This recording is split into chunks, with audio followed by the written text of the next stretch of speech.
안녕하세요. 저는 얼마 전 드라마에서나 본 듯한 속 터지는 사건을 겪은 50대 여자입니다. 집안일이라 누구한테도 말 못하고 조용히 삭히며 지내왔는데요. 이게 쌓이고 쌓이다 보니 결국은 터져버리게 되더라고요. 그동안 제 마음도 삭을 대로 사가 만신창이가 되었지만요. 지금이라도 이걸 말할 수 있게 되어 속이 후련합니다. 그럼 제 이야기 시작해 볼게요. 저는 대학 시절 한참 풋풋했을 때 제 남편을 만났어요. 남편은 예비역이어서 저와는 4살 차이가 났습니다. 그러니까 전 대학 2학년이었고 남편은 제대하고 막 복학한 상태였어요. 남편은 재수를 해서 다른 복학 선배들보다 한 살이 더 많았죠. 저와 친구들 입장에서는 이제 복학한 선배들한텐 별로 관심이 없었습니다. 뭔가 아저씨 같았거든요.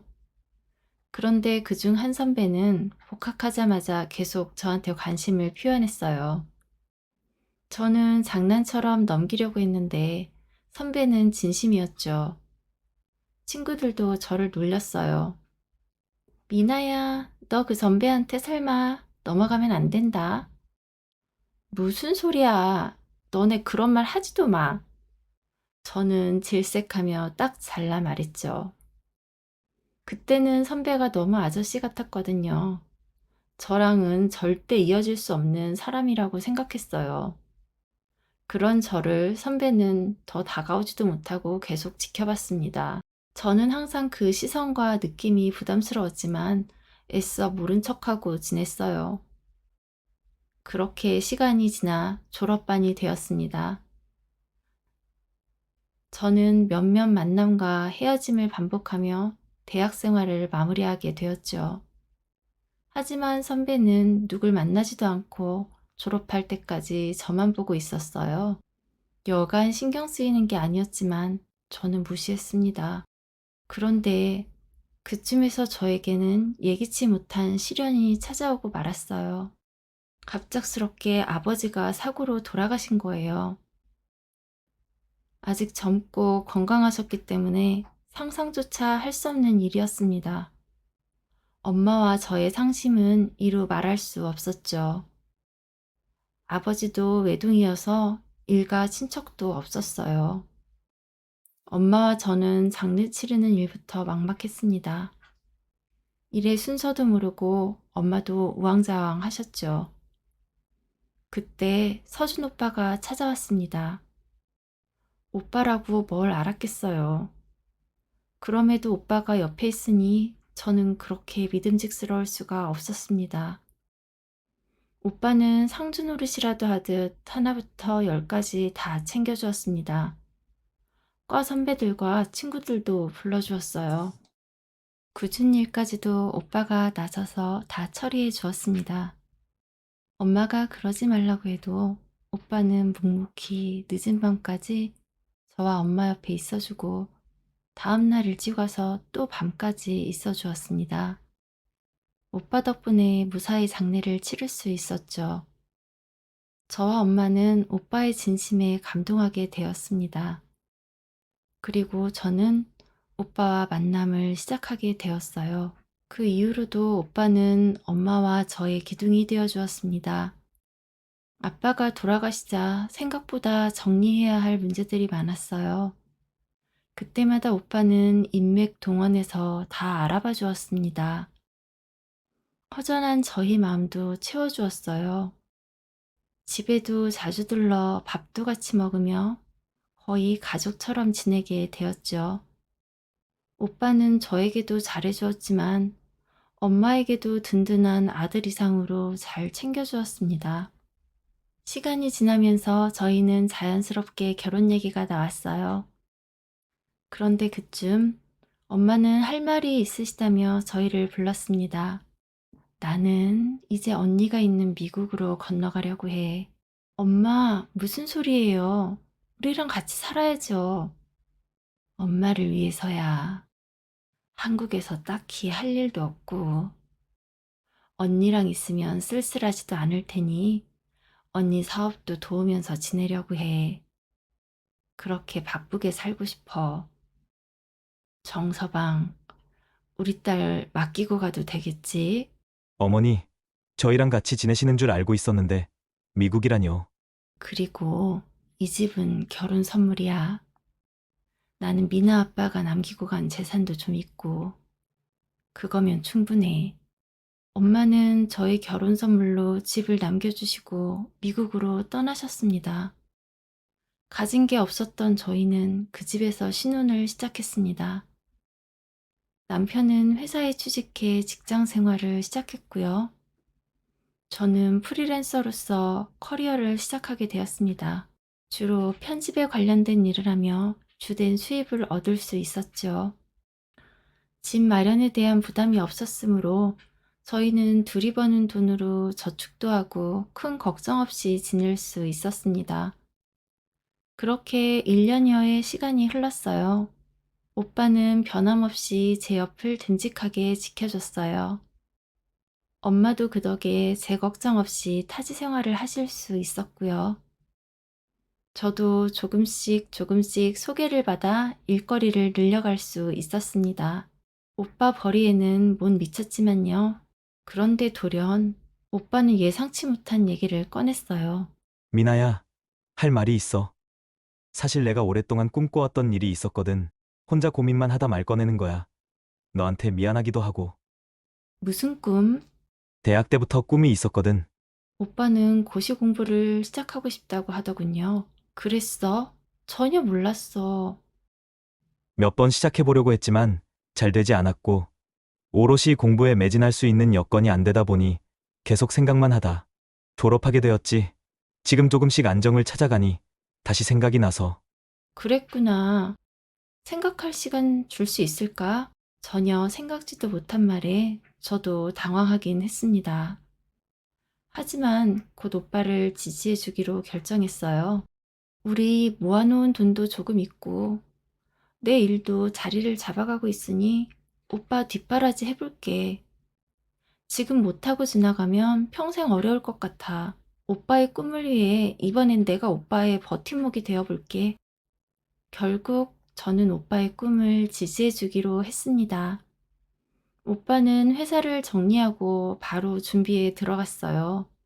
밤낮 없이 도서관과 스터디 카페에서 살다시피 하면서요. 그런데 이게 보통 일이 아니더라고요. 점점 체력적으로 힘들어 보였어요. 급기야 코피까지 쏟더라고요. 저는 최대한 먹는 부분에 신경을 썼습니다. 식단도 짜고 영양제도 챙겼어요. 외벌이에 뒷바라지까지 하려니 힘이 들었지만 이래도 더 신경을 쓸 수밖에 없었습니다. 잠자는 시간까지 쪼개가며 저도 열심히 살았습니다. 오빠는 첫 해엔 실패했습니다. 사실 처음부터 될 거라는 생각은 둘 다 하지 않았어요. 쉬운 시험도 아니고요. 두 번째 해에도 무리였어요. 세 번째 해에는 저도 그렇고 남편도 기대를 했습니다. 어느 정도 실력도 쌓여졌고요. 또 이미 많이 지쳐있던 터라 간절함도 컸습니다. 하지만 역시 기대를 저버리더군요. 그렇게 오빠는 공부를 하며 한 해 한 해를 보내게 되었습니다. 저도 점차 지쳐갔어요. 그쯤 되니 스스로 그만두겠다고 말하길 기다려지더라고요. 하지만 그동안의 노력을 알기에 저도 말을 꺼내기 쉽지 않았습니다. 그렇게 제 나이는 30을 향해 달리고 있었죠. 필사적으로 일한 덕에 저는 제 분야에서 자리를 넓혀나갈 수 있었어요. 제가 자리를 잡지 못하면 오빠 공부도 물거품 될 것 같아 필사적으로 일했죠. 이제 오빠만 합격하면 더 이상 바랄 게 없었습니다. 그런데 갑자기 뜻하지 않았던 일이 생기게 되었습니다. 그쯤에서 저는 몸이 안 좋았어요. 전차처럼 하루하루 달려왔는데 두통이 계속되고 아침에도 일어나는 게 쉽지 않았죠. 하루 이틀 그러다 말겠지 하고 무시했지만 증상은 계속되었어요. 어쩔 수 없이 병원을 방문했습니다. 그런데 그날 저는 생각지도 않은 소식을 듣게 되었습니다. 축하합니다. 임신이세요. 네? 저는 너무 놀라 입을 벌리고 있었어요. 쌍둥이네요. 네? 축복받을 일이지만 저는 하늘이 노랬습니다. 아이를 낳고 키울 수 있는 상황이 안 되었으니까요. 저는 일단 정신을 수습하고 집으로 돌아왔습니다. 연애 부부라면 그 나이쯤 직장에서 안정되고 아이 낳기를 시기인 건 맞았어요. 하지만 저는 계속 일해야 했고 남편은 언제 끝날지 모르는 공부를 하고 있는 상황이었잖아요. 저는 몇 날 며칠 혼자 고민을 했습니다. 어느 정도 마음을 정하고 상의하는 게 좋을 것 같았어요. 오빠, 잠깐 얘기할 수 있어? 피폐해질 대로 피폐해진 오빠가 의욕 없는 눈빛으로 저를 바라보았습니다. 나 임신했어. 오빠는 그대로 눈을 동그랗게 뜨고 놀라움을 감추지 못했습니다. 나도 많이 놀랐어. 오빠 생각을 듣고 싶어. 오빠는 아무 말도 못하고 눈을 떨구었어요. 내가 무슨 결정을 내릴 수 있는 입장이 아닌 것 같아. 나보다는 미나 생각이 어떤지 궁금해. 현실적으로는 아이를 낳을 수 없지. 그런데 또 어떻게 지워? 쌍둥이래. 뭐? 오빠는 다시 한번 눈이 동그랗게 올라갔어요. 그렇게 침묵은 이어졌습니다. 오빠한테도 어느 때보다 힘든 시간이었을 거예요. 결국 제가 결정해야 할 일이었습니다. 쉽지 않았죠. 몇 날 며칠 고민하던 저는 엄마와 통화를 했습니다. 상황을 들은 엄마는 나으라고 권하셨어요. 한국에 들어와 도와주시겠다고요. 엄마는 미국에서의 일을 정리하시고 한국으로 돌아오셨습니다. 이서방, 잘 지냈나? 공부하느라 고생이 많지? 애들 좀 클 때까지 봐주고 나는 미국으로 다시 들어갈 계획이야. 면목 없습니다. 공부하는 게 면목 없을 일인가? 별소리를 다 하네. 엄마는 오빠를 토닥여 주셨어요. 힘든 사위를 안쓰러워 하셨죠. 엄마가 모든 집안일을 도맡아 해주시니 저도 한결 편했습니다. 그렇게 무사히 순산할 수 있었죠. 엄마는 혼자 쌍둥이를 감당하시고 저는 출산하자마자 일을 시작해야 했습니다. 이 일이 연결이라 공백이 생기면 타격이 컸거든요. 하루하루가 전쟁 같았어요. 몸도 회복되지 않은 상태에서 일을 시작하려니 체력적으로 예전 같지가 않더군요. 하지만 누구보다도 힘든 건 엄마셨습니다. 연세도 있으신데 쌍둥이에 밥까지 챙기시느라 고생이 이만저만 아니었죠. 아이 키우는 게 정말 힘든 일이라는 걸 절실히 느끼겠더라고요. 둘이 울어대면 정신이 하나도 없었어요. 해야 할 집안일은 몇 배로 많아진 느낌이었고요. 아기들 수유하는 문제며 씻기고 재우고 병원도 다녀야 하고 그렇게 넋이 나가 있는데 오빠가 할 말이 있다고 입을 열었습니다. 밤에도 아기들이 우니 잠을 푹 잘 수 없어 집중력이 떨어진다는 하소연이었습니다. 생각해보니 그도 맞는 말이었어요. 저희가 너무 힘들고 정신이 없다 보니 오빠 생각을 못하고 있었죠. 결국 오빠는 합격할 때까지 고시원 생활을 하기로 결정했습니다. 경제적으로 힘든 결정이었지만 방법이 없었어요. 저는 악으로 일을 이어갔습니다. 참 모두에게 힘든 시간이었네요. 그래도 시간은 흘렀어요. 아이들은 5살이 되었고 어린이집에 보낼 수 있었죠. 엄마도 한시름 놓으시고요. 처음 계획은 이쯤에서 엄마는 미국으로 돌아가실 계획이셨어요. 하지만 오빠는 계속 공부를 하고 있었습니다. 한 해 한 해 피가 마르는 것 같았지만 그렇다고 누구를 원망할 수도 없었습니다. 결혼 이후 신혼도 없이 오빠 뒷바라지만 하며 제 20대가 다 가고 30대 초반이 되어 있었습니다. 오빠는 30대 중반이 되어 있었고요. 결단을 내지 못하고 있는 오빠가 조금씩 야속하게 느껴졌습니다. 오빠, 공부한 지 벌써 8년 차야. 오빠 계획이 어떤지 지금 오빠 생각을 듣고 싶어. 나 딱 1년만 더 기회를 주면 안 될까? 그 다음 해에도 오빠는 똑같은 부탁을 한 번 더 했습니다. 그렇게 꼭 10년을 공부했습니다. 그리고 포기했죠. 그 허탈함이란 뭐라 말로 표현을 못할 것 같았습니다. 내 젊음을 모조리 날려버린 것 같았어요. 내가 아무리 속상한들 오빠 마음만 하겠어요. 엄마가 그랬던 것처럼 저도 오빠를 토닥여줬습니다. 오빠, 고생 많았어. 하지만 제가 무엇보다 속상했던 건 따로 있었죠. 우리 둥이들, 아빠랑 놀러 한번 못 가보고 유년기를 보냈더라고요. 아빠 정도 모를 만큼 붙어 있을 시간이 없었으니까요.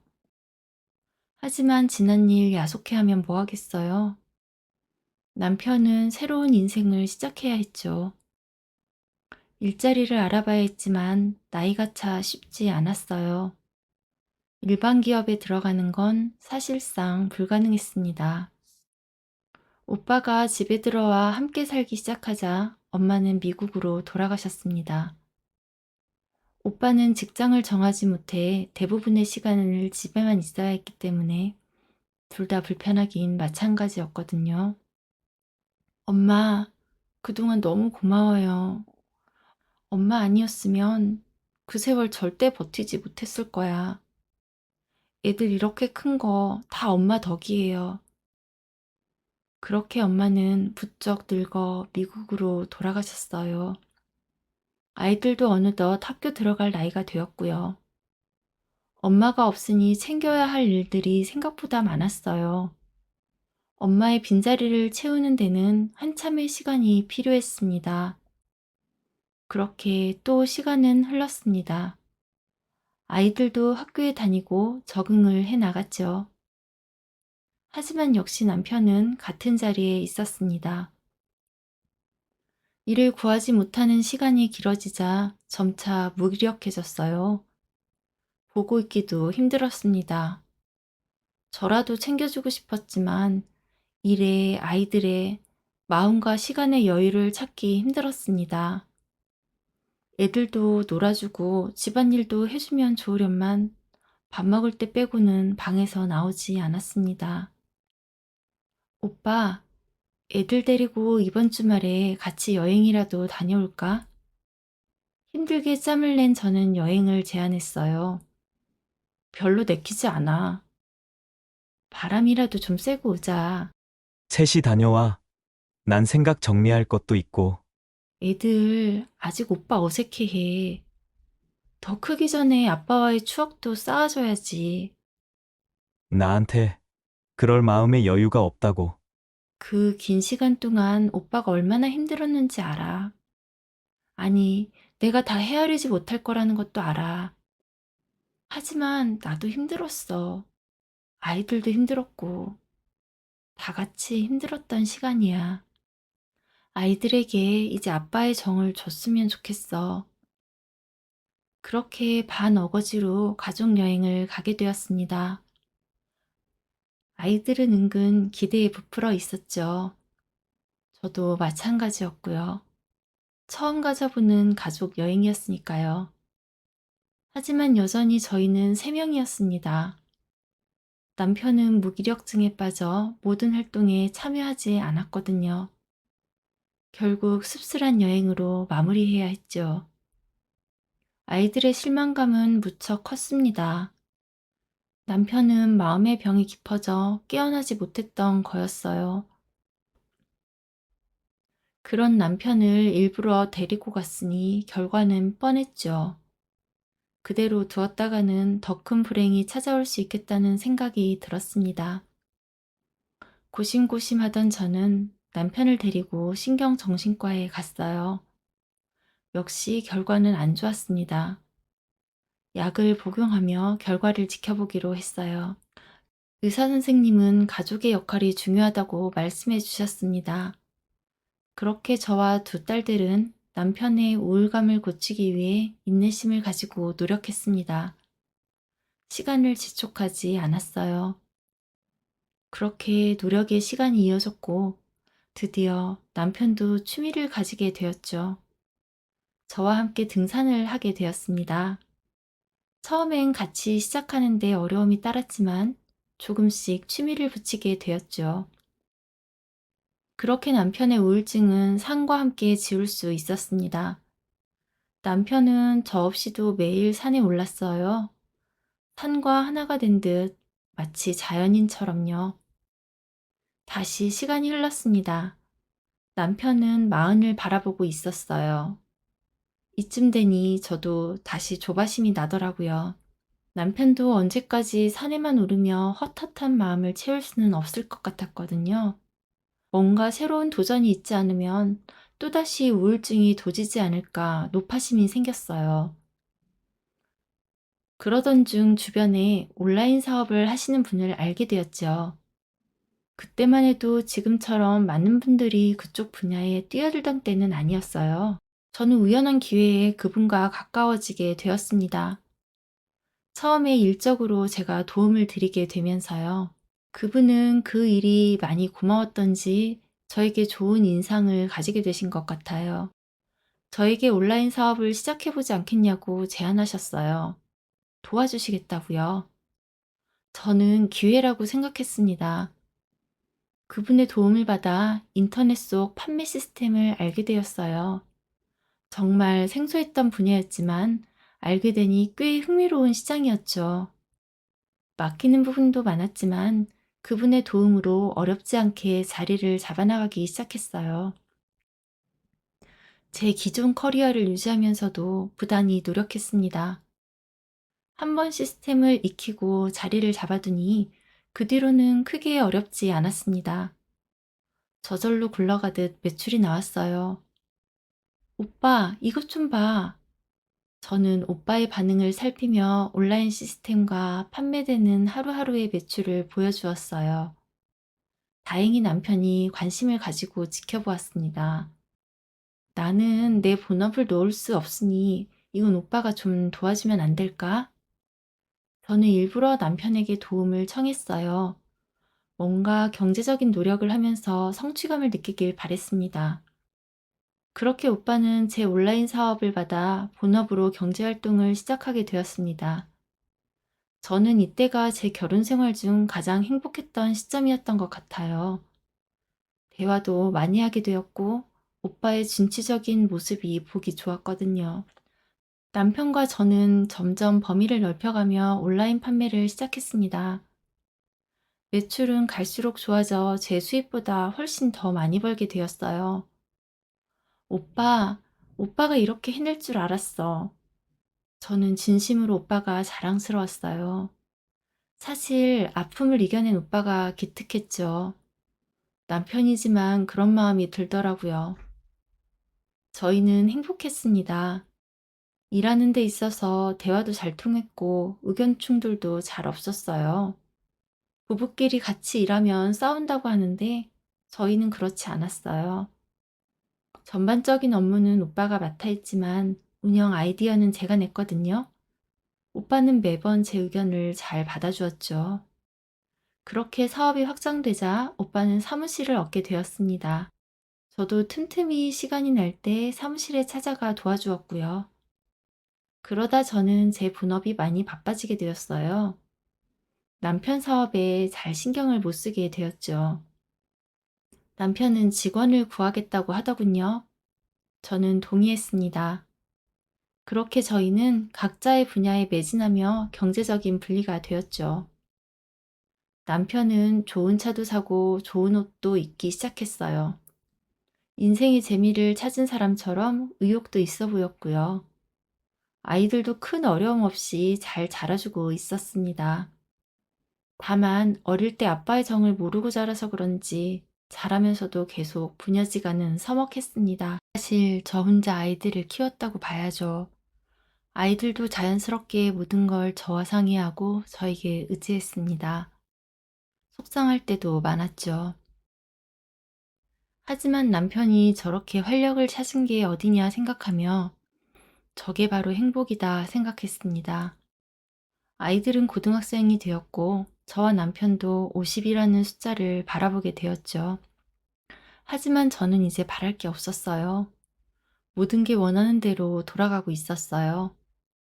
일은 힘들지만 안정적으로 자리를 잡은 지 오래였고요. 남편도 잘 해나가고 있었으니까요.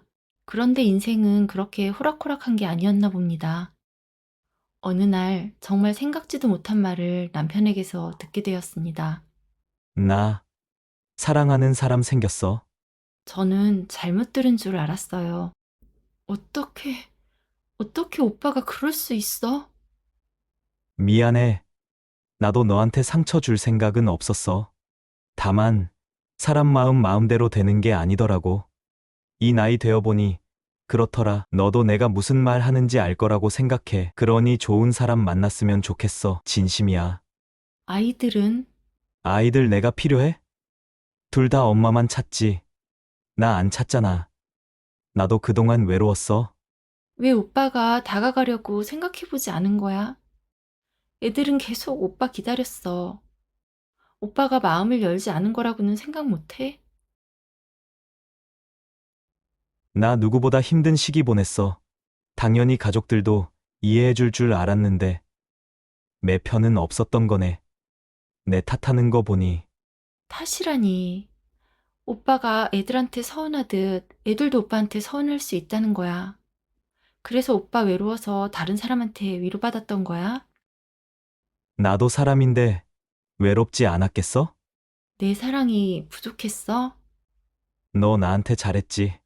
항상 내 입장에서 생각하고, 나 위해주고. 그래도 외로운 걸 어떻게 해. 당신도 외롭다고 느낄 때 있었을 거야. 이제 당신 좋은 사람 만나. 나는 외로운 거 못 느꼈어. 하나도 외롭지 않았어. 물론 예쁜 애들이랑 당신이 있어서가 첫 번째고 두 번째 이유는 외로울 틈이 있어야지. 당신 공부하는 동안 일 끊길까 자리 잡느라 혈안이 되어 있었고 애들 태어나자 밥이 입으로 들어가는지 코로 들어가는지 모를 정도로 정신없는 하루하루였어. 그 후론 온라인 사업 배우느라 시간 가는 줄 몰랐고 난 그동안 그렇게 살았어. 외로울 틈이 있었어야지. 정신이 혼미했어요. 아빠가 돌아가신 이후 현실을 받아들이는데 굳은 살이 박혔다고 생각했습니다. 하지만 이번에는 달랐어요. 정말 단 1도 생각해보지 못한 시나리오였습니다. 혼자 감내할 수 있는 부분이라면 그러고 싶었어요. 그러나 아이들을 생각하니 가슴이 저몄습니다. 아빠 정도 모르고 자란 아이들인데 또다시 상처를 준다고 생각하니 눈물이 하염없이 흘렀습니다. 저는 용기를 내어 말했어요. 오빠, 애들이 무슨 죄야. 나 말고 애들 생각해서 한 번만 더 생각해봐. 애들 예민한 시기야. 너무 가여워. 너는 애들만 가였고, 나는 안 가였니? 내 나이 50이야. 이제 겨우 내 인생 찾아보겠다는데, 행복해지고 싶다는데, 왜 내 발목을 잡아? 나는 행복해질 권리도 없는 거야? 나 결혼하고 단 한순간도 행복한 적 없었어. 누구보다 내가 더 잘 알잖아. 어처구니가 없었습니다. 자기 연민에 똘똘 뭉쳐 자식이고 가정이고 안중에 없었습니다. 그보다 내 언니와 합치고 싶은 마음에 앞뒤 안 보였던 거였겠죠. 좋아. 애들한테는 내가 잘 말해볼게. 당신 인생 찾아. 저는 애정을 잃은 눈으로 그 사람을 바라봤습니다. 그런 눈빛으로 보지 마. 나 그동안 한눈 안 팔고 당신 한 명만 알고 살았어. 그동안 남편으로서의 내 역할까지 부정하지는 말아줘. 남편으로서 그동안 바람은 피지 않았겠죠. 하지만 남편으로서 또 아빠로서의 역할은 뭘 했다고 저렇게 떳떳하게 말하는지 이해할 수 없었습니다. 더 이상 할 얘기 없어. 조용히 짐 싸서 나가면 될 일이야. 나가긴 할 건데 이렇게 쫓겨나듯이 나가고 싶진 않아. 애들한테도 내 입장 얘기하고 떳떳이 나가고 싶어. 상황이 떳떳하지 않은데 어떻게 떳떳하게 나가겠다는 거지? 사람이 어떻게 이렇게 이기적일 수 있나 생각했습니다. 남편은 곧 애들을 불러놓고 궤변을 늘어놓기 시작하더군요.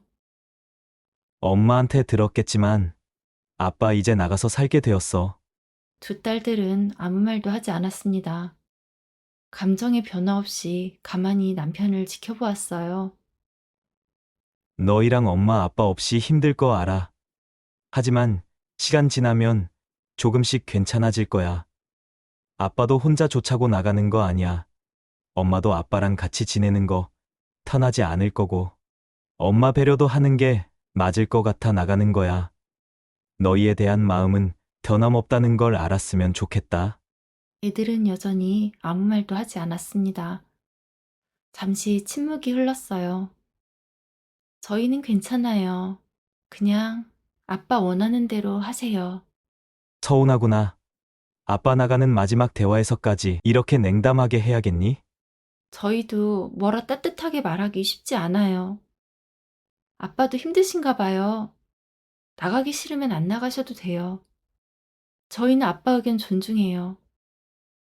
저희가 같이 지내자고 하면 같이 지내실 거예요? 아까 말했잖아. 아빠만 생각한 결정 아니라고. 엄마도 배려해야 한다고. 그래서 나가는 거야. 다시 말하지만 저흰 상관없어요. 원하시면 계셔도 돼요. 저희 셋은 빤히 그 사람 얼굴을 바라봤습니다. 저는 이어 얘기했어요. 나는 따로 배려하지 않아도 돼. 그 여자랑 헤어지고 다시 돌아오고 싶은데 나한테 미안해서 나가는 거야? 설마 그 여자 만나면서 같이 지내고 싶다는 건 아닐 거고. 그럼 헤어지고 그냥 여기서 지내. 저는 그 사람이 그런 파렴치한 짓을 저질러 놓고 계속 자기 합리화를 하려는 게 너무 괘씸했습니다. 부끄러워 고개도 못 들어야 하는 상황에 본인이 나를 배려하는 거라니요. 속이 빤히 보이는 그 사람의 태도를 받아주고 싶은 사람은 아무도 없었습니다. 애들도 다 컸으니 그런 상황을 모를 리 없었고요. 헤어지고 여기서 다시 지내세요. 아빠도 잠깐 실수한 거죠? 저도 아빠 그럴 사람 아니라는 거 알아요. 아빠도 괴로우신 거잖아요. 너무 미안해서 그러는 거 알아요. 엄마한테 진심으로 사죄하시고 그 여자랑 헤어지세요. 그리고 저희와 함께 살아요. 큰딸은 표정의 변화 없이 또박또박 얘기했어요. 남편은 본인이 원하는 답을 얻지 못하자 무척 당황해 하더군요. 적당한 핑곗거리를 못 찾고 식은땀을 흘리기 시작했습니다. 누군지 모를 내연녀와 함께 살 생각에 잔뜩 기대에 부풀어 있었을 테니까요. 결국 남편이 원하는 당당한 퇴장은 못하게 되었죠. 애들 앞에서 찌질한 뒷모습을 보이며 그렇게 집을 나갔습니다. 그리고 원하는 대로 이혼 절차도 진행했습니다. 그렇게 자식 위하는 척 하더니 저에게 친권, 양육권 다 주고 갔습니다. 바람이 나면 자식도 안 보인다고 하더니 딱 그 마음인 것 같았어요. 나중에 한 사실이지만 남편의 내연녀는 남편 사무실에 고용한 여직원이었습니다. 매일 둘이 일하다 정분이 났던 거죠. 충격적이었던 건 둘의 나이 차이가 17살이었습니다. 젊은 나이에 뭐가 아쉬워 그런 선택을 했는지 그 여자도 이해가 되지 않았습니다. 남편은 좋았겠죠.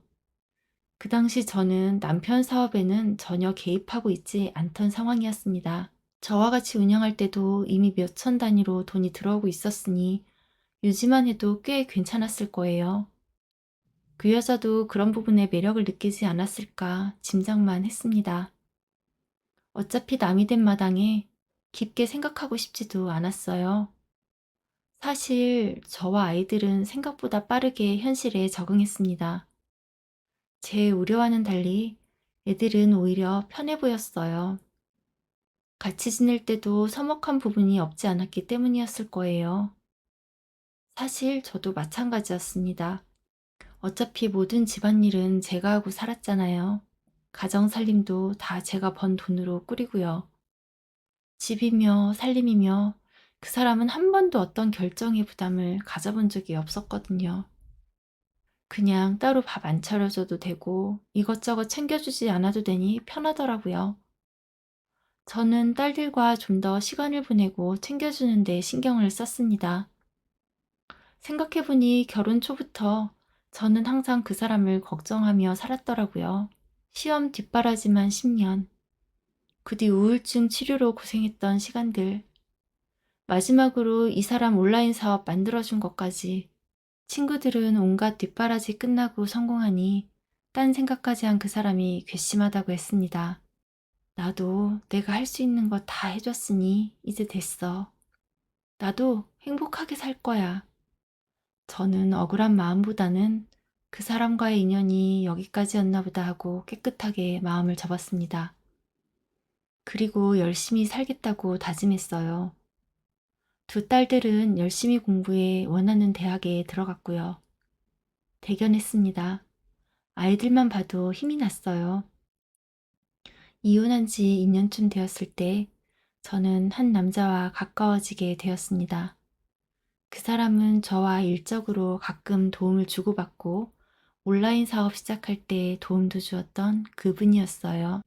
제 이혼 소식을 접하고 조심스럽게 저에게 다가왔습니다. 다시 누군가와 시작하게 될 거란 생각은 전혀 없었던 저는 처음에 강하게 밀어냈습니다. 하지만 진심이 통하듯 조금씩 마음을 열게 되었죠. 그분의 나이는 남편과 동갑이었어요. 재력도 있고 훈남의 젠틀한 분이었죠. 젊은 시절 결혼했다 와이프는 병에 걸려 사별하게 되었고요. 아픔이 꽤 컸다고 해요. 결혼 전부터 몸이 좋지는 않았었다고 해요. 서로 사랑해서 다 안고 결혼했답니다. 하지만 결국 젊은 와이프는 병을 이겨내지 못하고 세상을 떠나게 된 거였어요. 그 이후로 자식도 없이 이 나이까지 사업에만 몰두해온 사람이었습니다. 성격도 진실되고 차분했어요. 저희는 자연스럽게 아이들과 같이 밥도 먹고 집에도 놀러오는 사이가 되었죠. 딸들은 저의 연애를 적극 지지해 주었습니다. 엄마, 우리도 남자친구 생기면 엄마랑 같이 못 있어줘. 그러니 엄마도 인생 즐겨요. 그분 좋은 분인 것 같아. 결국 저희는 결혼을 전제로 만남을 가지게 되었죠. 저는 제 일과 가족, 그리고 남자친구까지 외로울 틈이 없었습니다. 전 남편과 사는 동안에 정신없이 살았던 건 맞지만 뭔가 구멍이 뚫려 있었던 것 같았거든요. 하지만 지금은 행복이 쏙쏙 들어차 있는 것 같았어요. 그날도 남자친구와 데이트를 하고 늦은 귀가를 한 날이었습니다. 문을 열고 들어가는데 거실 공기가 이상했어요. 두 딸과 남편이 소파에 앉아 저를 기다리고 있었죠. 그 사람이 집을 나간 지 3년이 훌쩍 넘는 시간이었습니다. 그 사람은 마치 어제까지 함께 있었던 사람처럼 저를 보고 자연스럽게 웃었습니다. 저는 웃음이 나오지 않았어요. 아무런 연락도 없이 갑자기, 그것도 그 긴 시간 동안 어떻게 지냈는지도 모를 정도로 서로 연락도 없었습니다. 독하게 아이들한테마저 연락도 하지 않고 지내던 사람이었어요. 저는 조용히 아이들 옆에 앉았습니다. 잘 지냈어? 보다시피 그래, 정말 좋아 보이네. 그동안 애들도 숙녀가 다 됐고. 애들도 다 잘 지내고 있어. 궁금해서 온 거야? 미리 연락은 했어야지. 내가 내 집 오는데 연락을 해야 해? 여기 이제 당신 집 아니야. 나와 애들 집이야. 여기 이 집에서 함께 산 세월이 20년이야. 잠깐 나가 있었다고 남이 될 수 있어? 이제 와서 사죄라도 하려고 온 걸까? 저는 이해할 수 없었습니다. 무슨 의도인지도요. 이제 남이지. 당신도 그런 생각인 줄 알았어. 애들한테까지 연락 한 번 없길래. 그게 서운했어? 이제 잘할게. 우리도 이제 우리 삶에 익숙해졌고, 이제 와서 뭘 잘하고 말고 할 게 있어. 당신 나한테 섭섭한 거 알아. 다 이해해. 그동안 여자 셋이서 지내려니 얼마나 허전했겠어. 그런데 그때 거실 한켠에 있는 커다란 캐리어와 짐 상자가 제 눈에 들어왔어요. 저건 뭐야? 내가 말했잖아. 여자 셋이서 이 큰 집에서 지낸다는 게 말이 돼? 그래도 나 없이 불편했던 부분 많았을 거 아니야. 이제 돌아오겠단 뜻이야. 당신이랑 아이들 위해서. 한동안 침묵이 흘렀어요. 저희는 너무 어이가 없어서 할 말을 잃었습니다. 아빠, 엄마와 저희 의견은 안 궁금하세요? 아빠 너무 앞서가셨어요. 엄마 곧 결혼하세요. 뭐? 남편은 기가 차다는 듯 저를 휙 돌아봤어요. 당신 남자 있었어? 한 1년 되었어. 1년 된 거 맞아? 전부터 만나던 사람, 내가 나가니 오타쿠나 한 건 아니고? 더 얘기하고 싶지 않아. 이만 나가줘. 말해. 나 나가기 전부터 만났던 사람이냐고 묻잖아. 1년 전이라고 얘기했어. 그리고 억지 부리지 마. 그 문제 아니더라도 다시 합칠 생각 없고. 어이가 없다. 내가 이런 소리나 들으려고 여기로 왔나? 너도 잘 생각해봐. 애 둘 딸린 여자랑 만나는 남자 뻔하지. 나이 들어 이상한 놈이 좋다고 하니 냅다 좋아서. 애들 생각도 해야지. 너만 생각해? 당신이 할 말이야? 냅다 좋아서 내가 애들 놓고 집이라도 나갔어? 그리고 다시 말하는데 당신한테 이런 설명 구구절절 할 필요도 없어. 제발 내 집에서 나가줘. 당신 없이 우린 정말 괜찮아. 아니, 행복해. 진심이야. 나 갈 곳 없어. 당신이 그 이상한 놈이랑 정리하던지. 난 못 나가. 지금 이상한 사람은 당신이야. 신고할 수도 있어. 애들 앞에서 그런 꼴 보이고 싶지 않으면 나가는 게 좋을 거야.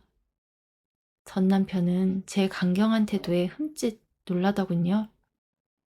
저는 그동안 한 번도 이 사람에게 강경하게 대했던 적이 없었습니다. 아빠 돌아가셨을 때 저와 엄마를 도왔던 그 고마움으로 여태껏 살아왔으니까요. 하지만 더 이상은 저도 힘들었어요. 충분히 할 만큼 했다고 생각했습니다. 그렇게 그 사람은 쫓겨나갔습니다. 짐이 어찌나 컸던지 낑낑대며 나가는 걸 보고 있자니 참 씁쓸하더군요. 나중에 알고 보니 그 사람은 그 탄탄했던 사업을 다 말아먹었더라고요. 제가 그 사업에서 손을 뗀 후 몇 달간 유지하다 계속 매출이 감소했었던 거였어요. 물건 셀렉이며 마케팅 상세 페이지까지 일부터 하나하나 다 알려줬는데 엉망이 되어 있더라고요. 망하려고 작정하지 않았다면 그렇게 엉터리로 운영하니 될 리가 없었죠. 젊은 내연녀와 좋은 옷 입고 좋은 거 먹을 수 있을 때는 사위가 좋았겠죠. 이제 깡통신세가 되니 자연스레 내연녀는 떠나버렸던 거고요. 집도 절도 없이 빈털터리가 된 이 사람은 저희 집으로 찾아왔던 겁니다. 집 나갈 때처럼 자존심은 지키고 싶어 그렇게 속이 뻔히 보이는 말들을 늘어놓았을 거고요. 어찌되었건 이제 그 사람 스스로 책임져야 할 인생이라고 생각했습니다. 그렇게 저희는 다시 만나는 일이 있을까 싶었는데요. 얼마 전 남자친구와 식사를 하러 갔었어요. 주차장에서 주차를 하려는데 발렛 해주시는 분이 안 계셔 기다리고 있었습니다. 그런데 안쪽에서 누군가가 호통치는 소리가 계속 들려오더라고요. 계속되는 다툼에 기다리다 차에서 내렸습니다. 거기에는 전 남편이 서 있었습니다. 두 손을 모으고요. 앞에서는 한 남성이 전 남편에게 삿대질을 하며 주차 관리 이딴 식으로 하냐며 소리소리 지르고 있고요. 남편은 그곳에서 발렛일을 하고 있었어요. 누가 봐도 손님이 억지를 부리는 것 같았죠. 나이도 어린 새파란 손님이요. 하지만 전 남편은 굽실거리며 어쩔 줄 몰라 했습니다. 그러다 저와 눈이 마주쳤죠. 그 사람 얼굴이 하얗게 변하더라고요. 남자친구는 상황을 눈치채고 앞으로 나왔어요. 뒤에 차들이 기다리고 있으니 넘어가는 게 어떠냐고 젊은 손님을 토닥여 상황을 마무리해 주었습니다. 그리고 저희는 전 남편에게 차를 맡기고 밥을 먹으러 들어갔습니다. 남자친구는 전 남편에 대해 말하지 않았어요. 일부러 저를 편하게 해주려고 노력했습니다. 하지만 저는 밥을 먹으면서 많은 생각이 들더군요. 식사를 마친 저희가 나오자 전 남편은 차를 빼주었습니다. 남자친구는 감사하다며 정중하게 인사를 했어요. 전 남편은 고개를 숙이더니 눈시울을 글썽이기 시작했습니다. 본인도 당황했는지 다시 한번 고개를 숙이고 다른 곳으로 급히 몸을 돌렸어요. 그렇게 그 사람과는 마지막이 되었습니다. 그 후로는 어떻게 살고 있는지 소식을 듣지 못했어요. 알려고 하지도 않았고요. 이렇게 제 이야기는 끝입니다. 인연이었으니 만났던 거겠죠. 그리고 그 사람과의 인연은 거기서 끝이 난 거고요. 제 험난했던 인생 이야기 들어주셔서 감사합니다.